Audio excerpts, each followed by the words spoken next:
What's up guys, my name is Dr. Antonio with LOUD Chiropractic and Coaching. Today I'm going to show you two basic drills that I like utilizing the suspension trainer, the TRX, or your gymnastic rings for just basic upper body mobility and opening up. Now we all know most of us could use a little bit more shoulder mobility, especially when it comes to like the pec tightness, working on computer's desk, all of that nonsense for too long, and that we need to open that up. So what I like about this, outside of like using a wall or something fixed, is you can modulate and change angles on the go to fit where you need possibly more work and or to reduce tension on where you don't. The whole goal is to isolate your needs and your mobility limitations and to not go into your default patterns that are already maybe too hypermobile. So all we're gonna do here is we're gonna go hands in. You're going to take a big step forward, 1 foot back. Now this is the key. Too often I see people just hanging here. It's not a suspended hanging strength drill. The whole point is to be under control the whole range of motion so that you can breathe and relax and actually let things open up. If you're hanging all your body weight on your pecs doing this, you're not gonna be able to let go.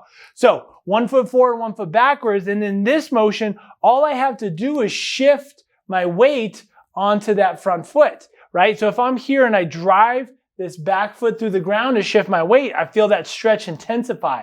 And if I need more, I can keep shifting my weight or my feet until I find that right spot. But all of my weight's in my feet, so if I ever need to bail, I just push out.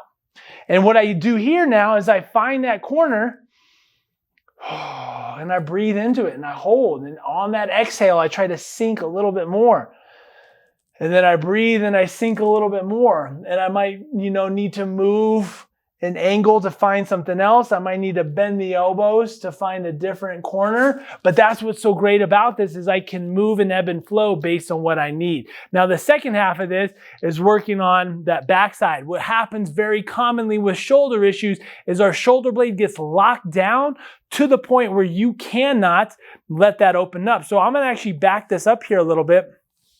We're going to get this from a different angle here. So what you're going to see here is how I utilize this to open up shoulder blades. So in this position here, obviously this is a great tool for being able to bring shoulder blades together through a row. But what I'm working on here is I want those shoulder blades to move as far away as they can from each other.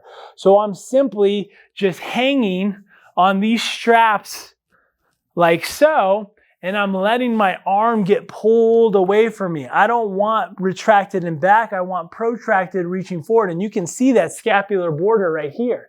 So as I start to do these types of motions, if I can get that shoulder blade to reach around and move more, that opens up all sorts of crazy good range of motion for me, especially when we're talking about overhead. So all I need to do is sit back into this. I shift into one arm more than the other. I drop my hips to approximate what an overhead position might look like.